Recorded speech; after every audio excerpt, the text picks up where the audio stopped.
But the real gem is this coin, that's the hologram coin, worth $100. And if you find it, they said to return it to the Gilbert Coin Exchange to get your $100. And they also said if you come to the Lexington County Amphitheater and look hard enough, you might just find one. Behind me is the corner where Samantha Josephson was last seen Friday morning around 1 a.m. Right next door is a store called Natural Vibrations, which has been in 5 Points since 1997. And the owner, Eiley Wilds, gave us the chance to talk to her about how this tragedy hits very close to what she calls her second home. There was already a hope for gun reform, but after the events that took place here Sunday morning, legislators are hoping that this will spark a change here at the State House. We spoke with one representative, Seth Rose, who thinks that the change is necessary.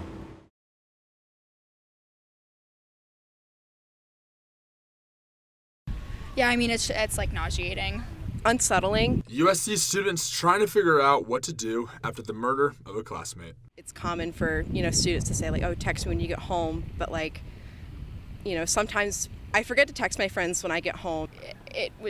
No one should make a mistake and then have to lose their life because of it. USC's campus is not the only part of Columbia mourning the loss.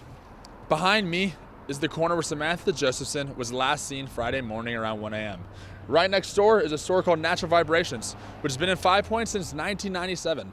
And the owner, Eiley Wilds, gave us the chance to talk to her about how this tragedy hits very close to what she calls her second home.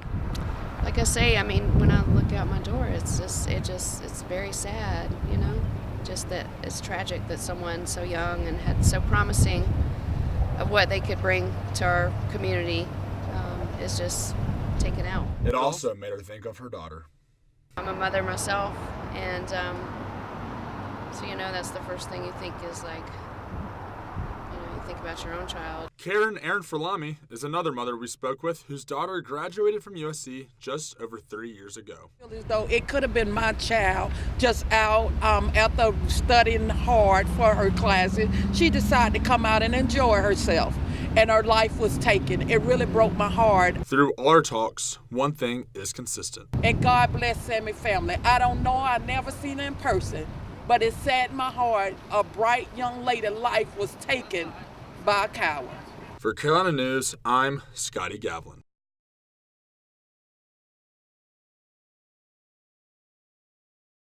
The Russell House, the University of South Carolina Student Union. And this week, the home of all University of South Carolina tours. And there are a lot of people visiting. Yeah, so we are in our peak season here at the Visitor Center. So in the next 2 weeks, we have just over 7,000 visitors coming. To visualize, these are the total of guests each day this week. In total, right at 3,390 people in 1 week. But is Russell House big enough to hold that many visitors? No, definitely not. It's you see we're checking people in over there, and we're kind of all on top of each other. The size problem, another reason the university is looking into a new student union. And the director of Russell House, Kim McMahon, says they are currently receiving applications from engineer and architecture firms to submit qualifications for them to conduct a study on campus that will help us determine what are the next best steps for a new union at USC. The current options the university is looking at for the new student union is option 1, expanding upon Russell House, the current student union. Option number 2 is to renovate the Carolina Coliseum. Then the third option is to add to an existing building, not the Carolina Coliseum, or to build on a second location not yet determined. For this ambassador, it would help him as an ambassador, but it would also help current students. This is something you need to get to lunch, and you're walking in here, and there's 300 people standing in the lobby trying to get checked in for their tours. So it's just provided an element of chaos that isn't fun. There's a group that will begin meeting next week to select among the applications sent in as to what group will complete the study going forward. And students will be excited for that to happen because they are eager. Get us a new student union, please. For Carolina News, I'm Scott Gavlin.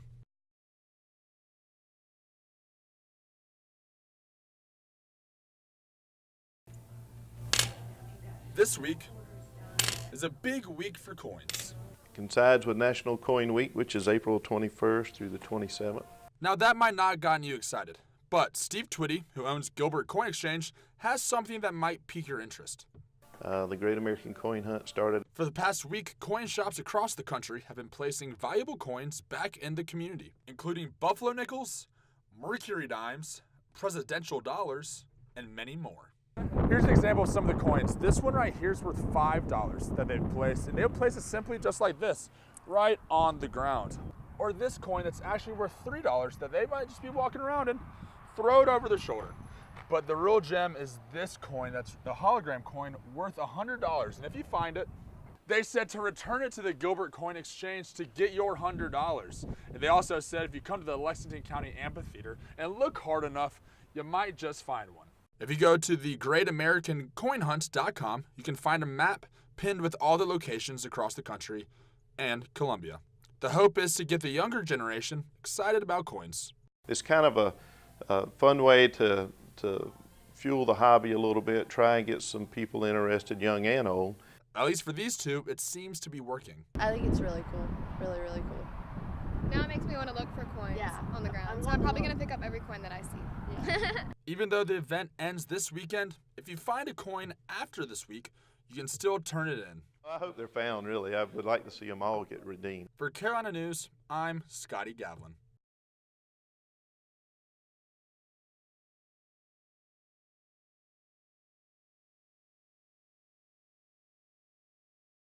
What's up, bud? You ready for this?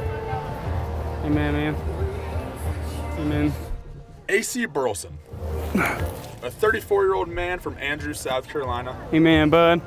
That has one destination in mind. I'm headed to the Grand Canyon. Hallelujah, headed to the Grand Canyon. His luggage? Huh? A cross. Yeah, no, it's heavy. It's heavy. And what makes it the heaviest is that right there. That's his suitcase. He's traveling all the way from Andrews, South Carolina to the Grand Canyon, which is over 2,000 miles. And AC will be traveling those 2,000 miles by foot with his cross, no matter the weather. Hey, it's raining. All for one purpose. Truly and honestly, it's all about Jesus. Everything that's been done, he's done it. For one Aiken man, his first reaction was mixed when seeing AC. It was mixed emotions. It was kind of like, man, that's a little crazy, but I really appreciate him doing it. Not just for himself, though, but for his family. It kind of shows them not to be afraid of it, and I think today people are afraid of it. They're afraid to speak out and say, hey, I'm a little bit different. This is what I believe. This isn't AC's first walk either. For 14 years, he's been crosswalking, and there are different stories that keep him going, including one of a woman that stopped in while she was driving. And when she cut me off, she's falling out of her window, weeping and crying, like, hey, thank you, just like that, man, just crying. I'm like, oh my gosh, what's wrong? I said, well, what happened? Are you all right? She said, I was 1 block away from killing myself, and you stopped me. And I mean, dude, that's the impact that this has, and that's the power of Christ behind it.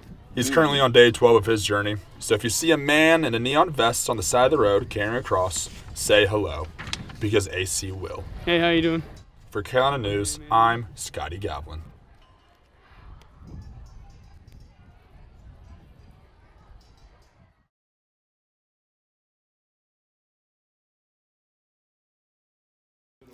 This year I'm 15 3/4. 15 3/4 years old, and a heck of a resume. Vice president is one of them.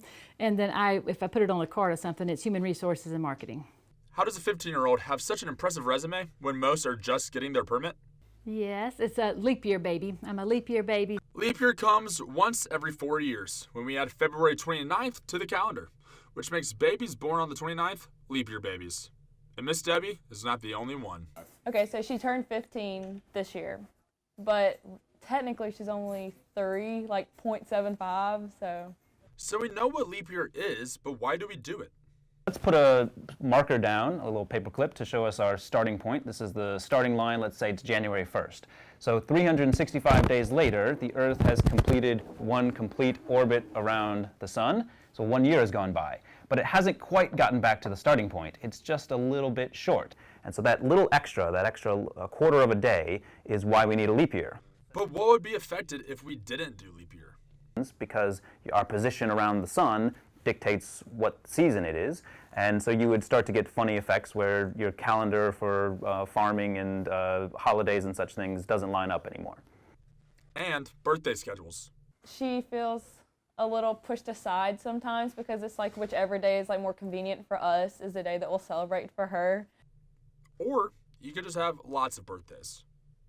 have always celebrated for 2 or 3 days if it's an off year. I call it a fake birthday. And if it's a real birthday, then I get to have a big party, usually on that weekend or that day.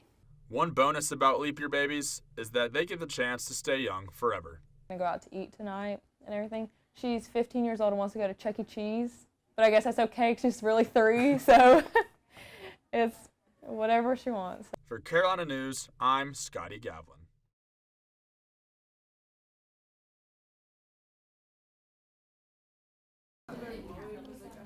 This is a Spanish 3 honors class at Spring Hill High School, and this is Jair Ararat, asking the tough questions. ¿Esos son zapatos o botas? And not afraid to call you out. Otra vez. Abby. Sí. Say another number? Sí. 15. 15. When he says goodbye to his students in class, Adios. he heads out here where he coaches Dutch Fork High School's JV girls soccer team. Win it! There you go. For the past 18 years, he's been living and working legally in America, but it wasn't until March 18th, 4 weeks ago, that this former Colombia South American became an official U.S. citizen. It's nice, you know, to be, you know, like to feel that, you know, you're part of the country officially, right? Part of the community and all that, yeah. Why did it take 18 years, though? First, you have to apply, right? The form is N400. The N400 form is a 20-page application that an immigrant would fill out to become a citizen. And there are some requirements, though, before applying. Some of these are you 18 years old or older? Do you have a green card? And have you been a continuous permanent resident for at least 5 years in the U.S.? After his application went through, he still had to complete a verbal English test and a 10-question written test.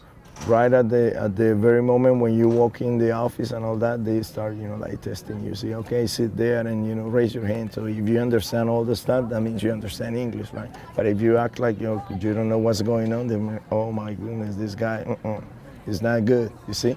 Jair says that the test isn't the biggest roadblock facing potential citizens. It's that the entire process costs $725. Ashley Cannon is a high school government teacher that also helps with a class focused on helping immigrants prepare for these citizenship tests, and he thinks we can do better in helping these immigrants. We could also make the test a little bit more conducive for people who are coming to America. Obviously, English is an important step, but I think we could work with people who speak a broken English better than we do. Between 2010 and 2016, the average number of immigrants that became U.S. citizens per year was over 700,000. In 2019, one of those was Jair. And as he's excited about his new possibilities about being a citizen, he's also excited to continue giving back to his community. See? For Carolina News, I'm Scotty Gavlin.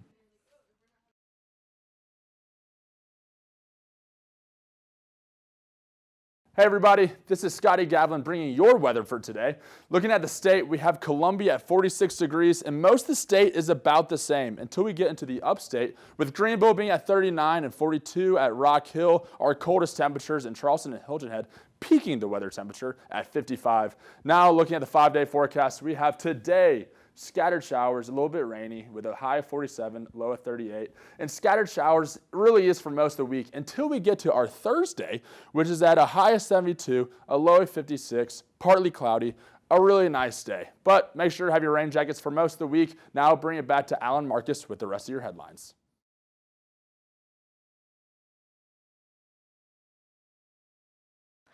It's opening day for baseball. Let's go ahead and toss it out to Scotty Gavlin with sports.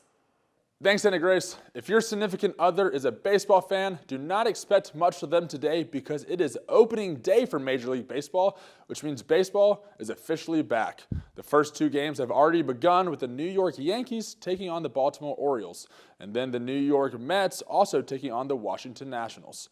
This will be the first time the Nationals will play a game without Bryce Harper since 2011, who is now on the Philadelphia Phillies. Throughout the day, there will be 13 other games, concluding with the Boston Red Sox that hope to relive this moment from exactly 5 months ago today. Sale winds, he fires. Swing and a miss, strike 3, it's over. The Red Sox have won the World Championship. The defending champion Red Sox will look to reclaim their throne starting tonight at 7:08 Eastern Time as they take on the Seattle Mariners. The Red Sox are currently the top of ESPN's MLB Power Rankings, but we'll see how that looks after a big opening day. And for all sports fans, I think we can say we're excited for baseball to be back. Now back to you, Anna Grace.